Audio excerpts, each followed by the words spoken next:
Bom dia mais uma vez. Como prometido, aqui estamos para dar prosseguimento àquela série chamada Precisa-se de Intercessores. Ontem nós demos início a ela, dia 15 de abril, hoje dia 16, estamos postando aqui a segunda mensagem sobre esse tema, que na realidade é uma continuação daquilo que nós havíamos estudado ontem. Ok? Ontem eu estive conversando com uma garota e ela estava preocupada, como todos nós, com o que está acontecendo.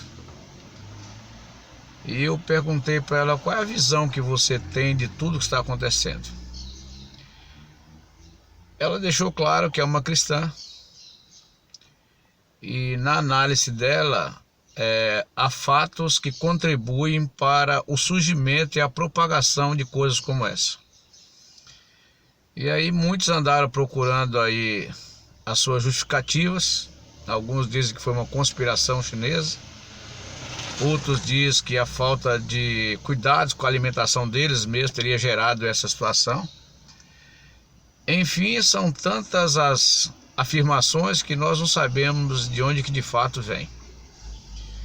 O fato é que ela me disse o seguinte, que a nossa vida, de alguma maneira, ajuda a gerar situações como essas.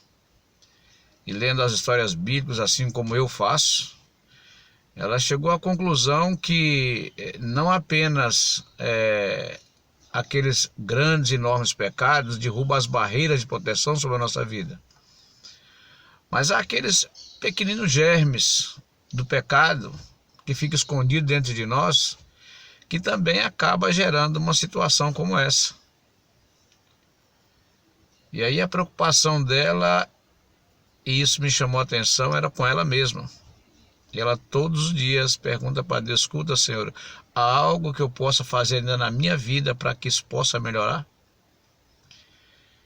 Isso é interessante dentro de nós estamos estudando, porque a necessidade do intercessor surgiu por causa do surgimento do pecado.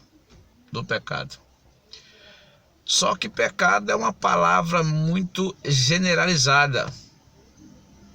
E quando você não especifica os males que ele produz, você acha que pecado é algo que não existe nem na sua vida, nem na sua família. Só que não é bem assim. Não é bem assim. Eu li alguns trechos hoje. Eu achei interessante aqui algumas consequências que foram apontadas pós-surgimento do pecado. E nós temos comparado, os evangelhos têm comparado o pecado como o pior de todos os vírus que poderia assolar a humanidade. A partir do momento que ele toma conta da humanidade, veja você o que é que ele causa. Eu listei aqui pelo menos umas 10, 16 causas e consequências para o pecado, ou do pecado. Através dele, todo o organismo humano fica transtornado. O homem que era perfeito, com uma longevidade chegando a 969 anos, foi a marca maior na pessoa de Matusalém. O ser humano aí, o organismo ficou transtornado a ponto de nós sermos reduzidos aos meros 70, 80 anos de vida. No Egito Antigo, lá quando Israel estava saindo do Egito, estudiosos dizem que a média de vida lá era de apenas e tão somente 40 a 45 anos de vida, e as pessoas morriam. Uma outra coisa que aconteceu é que a mente foi pervertida. E quando a gente fala em mente pervertida, a gente só imagina naquele sujeito que está no manicômio, que virou um compulsivo e pervertido sexual, um assassino, um psicopata. E mente pervertida não são só eles. Olha para dentro de você. As coisas que eu não sei, que você não sabe, que a família não sabe, que a esposa não sabe. Uma mente pervertida é aquele que, quando vê uma garota seminua na rua, como estão andando hoje, ele já imagina as piores coisas que poderia fazer com ela. E isso é o que surge no primeiro momento. Você é fechado no trânsito, você não imagina em deixar a situação correr ou transcorrer tranquilamente. Na maioria das vezes você quer ir ao revide, muitas pessoas usam o carro, a moto como verdadeiras máquinas de matar e ferir. Fecham as pessoas. Ontem eu fui fechado umas 2 vezes. Então a mente pervertida é isso. Porque automaticamente eu e você nos tornamos pecadores, mas não parou por aí. Tornou-se corrompida a imaginação, as faculdades da alma vão se degradando até chegar ao ponto que nós chegamos hoje. Há uma ausência de religião pura na sociedade. E quando eu falo de religião pura, eu estou falando de religião pura mesmo. Eu não estou falando desse comércio que existe em nome de Deus e de Bíblia hoje. Não é disso que eu estou falando. Religião pura é aquela onde os seus líderes se preocupam em salvar você para a eternidade. Não salvar a conta bancária dele. Não bancar uma estrutura fenomenal que se criou. Não é isso religião pura? Pois bem, mas vai mais adiante aqui. O poder convertedor de Deus não opera mais na transformação do caráter. Você entende o que é isso? As pessoas hoje não querem mais saber desse tipo de transformação. Conseguem maquiar uma intenção, mas não escondê-la totalmente. Volta e meia, as verdadeiras intenções acabam aparecendo. A alma fica debilitada e por falta de força moral para ver, ela é poluída e totalmente aviltada, contaminada. É isso que acontece com a alma. Eu listei aqui mais algumas coisas. O veneno do pecado está em operação no coração da sociedade. Cidades e vilas estão mergulhadas em pecado e corrupção moral. E isso acontece com cidades e vilas inteiras,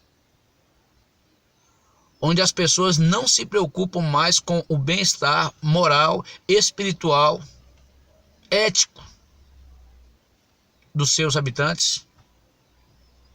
O mundo está cheio de enfermidades, estamos aí. Coronavírus é o ápice da situação. E parece que nós não temos outra doença a não ser coronavírus. Mas o mundo está poluído pela corrupção moral.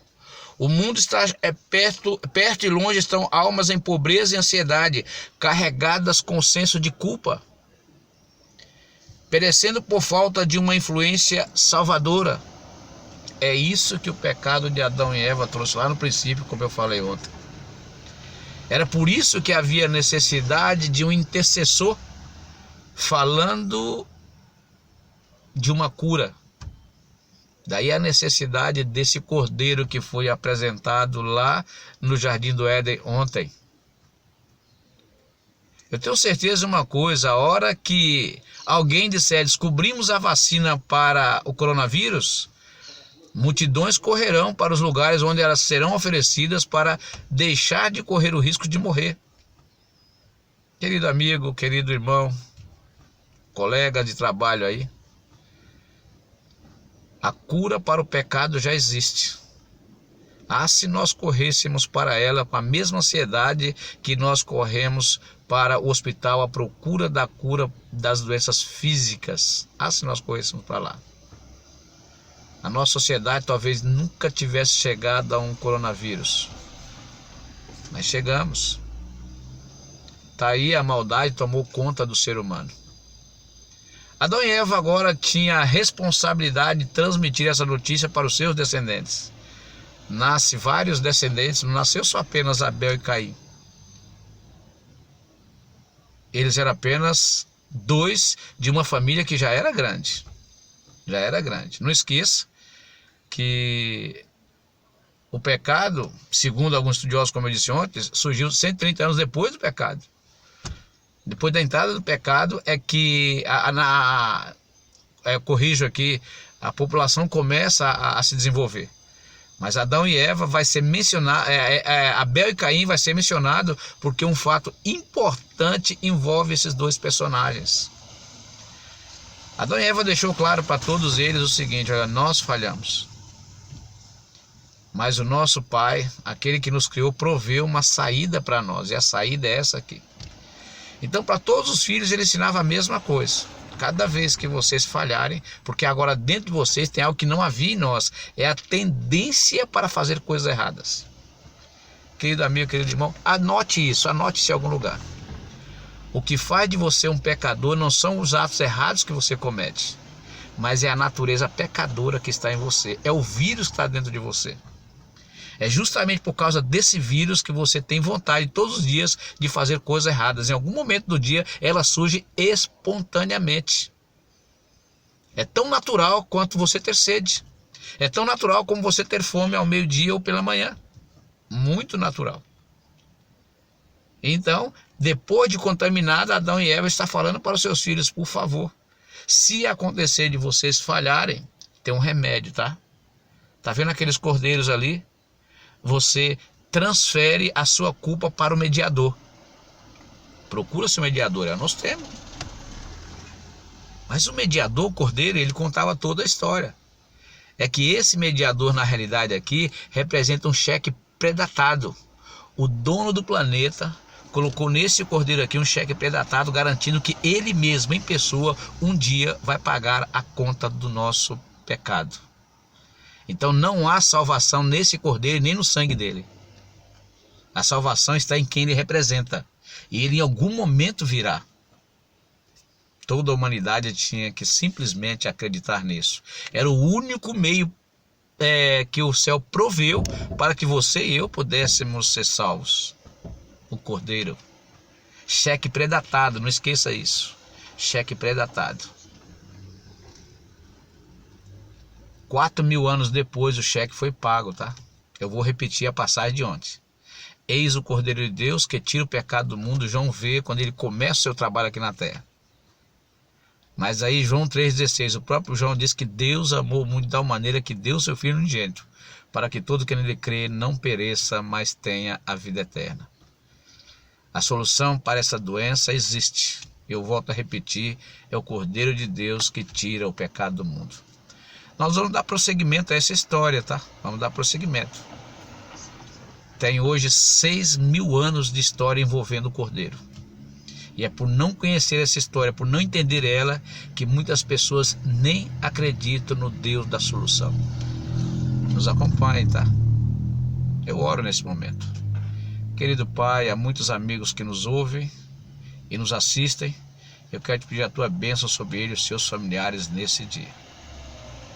Temos que ter cuidados com essas enfermidades que nos assolam, mas nos ajude a ter o cuidado maior, que é com o vírus maior chamado pecado. E que o sangue de Jesus Cristo possa lavar aqui esse que vos fala, e que possa lavar cada um daqueles que nos ouve também. Por amor e em nome de Jesus. Amém.